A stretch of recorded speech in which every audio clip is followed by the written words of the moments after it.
자, 반갑습니다. 배동찬 교수의 맛있는 돈 이야기의 배동찬입니다. 자, 여러분 반갑습니다. 부동산의 쪼기와 버티기, 과연 승자는 누가 될까요? 부동산에 쪼고 또 한쪽에서는 부동산에 막 버티는 듯한 그런 생각이 들어요. 여기서 말하는 부동산을 쪼는 거는 정부가 되겠죠. 또한 버티는 사람들은 다주택자들이 되겠죠. 다주택자 입장에서 본다면 종합부동산세 강화됐죠. 양도소득세 강화됐죠. 취득세 또한 강화됐지 않습니까? 여기에다가 또 강력한 대출 규제를 하고 있지 않습니까? 그리고 특히 다음 달 6월달부터는요. 양도소득세가 2주택자들은 20%, 그리고 3주택자 이상인 사람들은 30%가 또 중과가 되죠. 그러니 다주택자 입장에서는 서서히 세금에 대한 고통과 세금에 대한 압박감이 다가올 수밖에 없겠죠.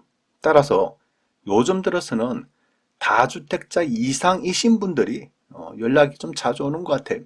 어떤 물건을 팔았는데 양도소득세가 얼마 정도 나올까요? 이런 상담들이 들어오고 있는 것 같아요.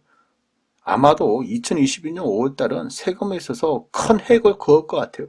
왜냐하면 5월달에 종합소득세 신고해야죠. 여기에다가 양도소득세, 증여세, 취득세까지 아마 사상 최고의 세금 실적을 5월달에 달성하지 않을까라는 그런 생각을 해볼 수 있는 것 같아요. 한마디로 표현한다면 세금 대목이다. 그래요. 첫 번째로 본다면 5월달 종합소득세 신고하셔야 되겠죠. 그리고 세금 납부하셔야 되겠죠. 또한 매매계약세 기한 잔금. 그렇죠. 다주택자들 입장에서 5월달까지 잔금을 치러야 되지 않습니까? 5월달까지 정리를 해야지 양도소득세가 추가과세를 안 당하겠죠. 그러니 3월달, 4월달 계약한 게 5월달에 대부분 다 집중을 할 수밖에 없다는 얘기고요. 증여계약서 또한 5월달에 집중적으로 증가가 될 수밖에 없을 것 같아요. 또 매매 증여에 따른 취득세 또 신고해야죠. 그러하니 요 몇 년 동안 세금 납부액 중에서 올해 5월달 기준으로 세금이 가장 많이 들어올 것이다.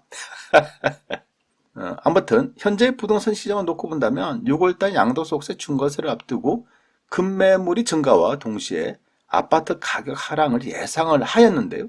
하지만 그 결과를 놓고 보면 KB국민은행 리버부동산의 지역별 주택 매매 가격 월감 증감률입니다. 이 파란색이 서울인데요. 이 서울을 중점으로 살펴보면 작년 11월 대비해서 12월달 하락했죠. 그리고 올해 4월달까지 이처럼 하락세가 유지되고 있다는 거예요. 또한 KB국민은행 리버부동산의 주간 증감률까지 한번 살펴볼까요? 서울을 비롯한 수도권과 5대 광역시와 전국 또한 우하향되고 있다는 것을 우리는 알 수가 있다는 겁니다. 다만 오세훈 서울시장 당선의 영향으로 4월 5일 기점으로 반등한 것으로 보인다는 얘기입니다. 심리 자체가 오세훈 서울시장에 대한 기대감이 있다는 거예요. 재건축, 재개발 완화에 대해서. 그렇다면 서울의 부동산 거래량도 한번 살펴볼까요? 서울 부동산 정보관장에 2022년 올해 들어서 거래량이 이처럼 급감하고 있다는 겁니다, 여러분.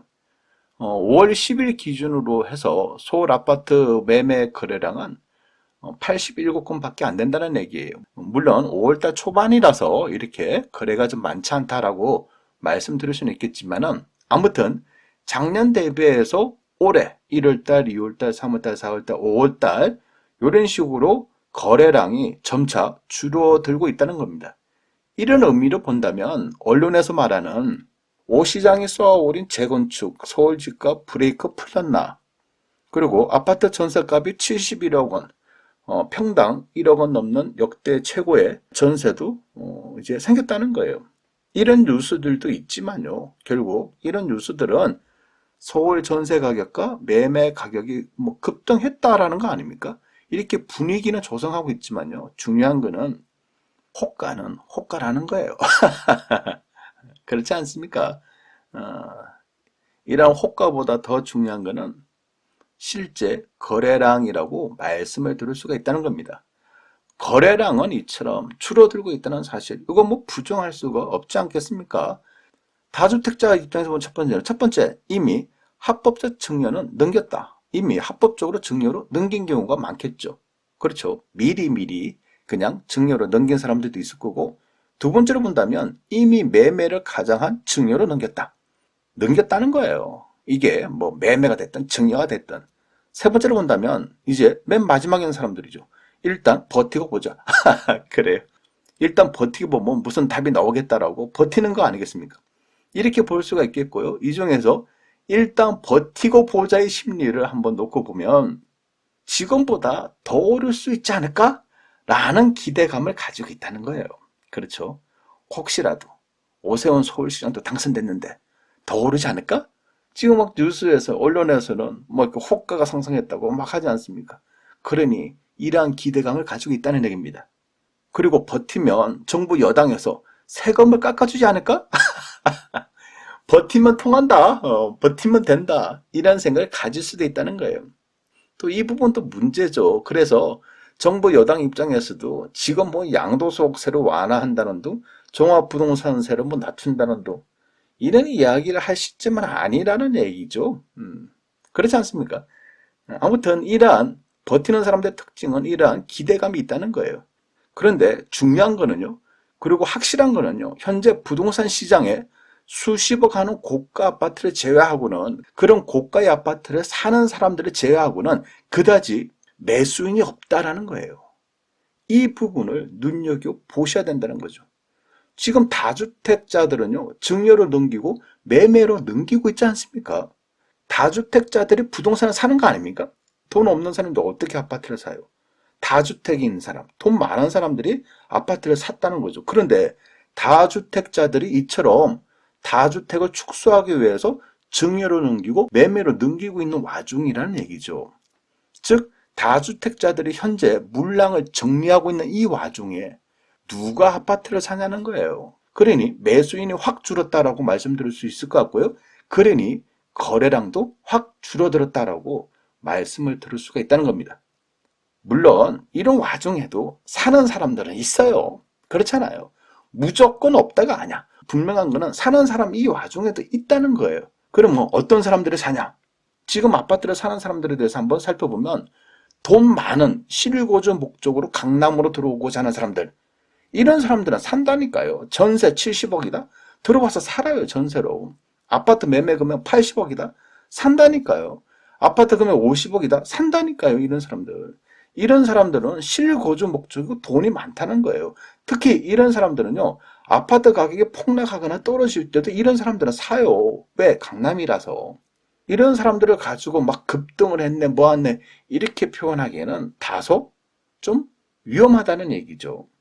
또한 1가구 1주택자들이 실거주 목적으로 옮겨타기, 갈아타기가 되겠죠. 내가 서울에서 20평대 사는데 이왕이면 30평대로, 30평대에 사는데 40평대로 1가구 1주택자들은 실거주 목적으로 옮겨 탈 수도 있다는 거예요.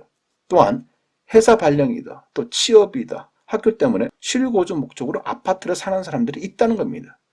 그런데 여기서 우리는 한 가지 공통점이 있다는 겁니다. 그러한 공통점은 바로 실거주라는 거죠. 포인트가 이거라는 겁니다. 지금 시장의 분위기는 실거주가 아닌 경우에는 집 사는 사람들이 확 줄어들었다. 이게 포인트가 될 수 있다는 거예요. 그런데 아파트 가격, 부동산 가격이 올라가기 위해서는 실거주도 사고 투기 수요도 사야 되지 않겠습니까? 그런데 요즘은요, 가수요보다는 실거주 위주로 아파트가 거래가 된다는 얘기예요. 그러니 거래량이 줄어들 수밖에 없다는 얘기죠. 아무튼 다주택자들의 버티기는요, 결국 금리가 인상된다거나 매수세가 없어, 종부세 부담이 실질적으로 다가와, 이런 경우에 큰 부담으로 다가온다는 얘기죠. 그리고 버틴다고 하여 올라가지 않는 부동산들 또한 얼마나 많습니까? 여러분이 잘못 부동산을 샀어요. 버틴다고 해서 그 부동산이 올라갑니까 어디?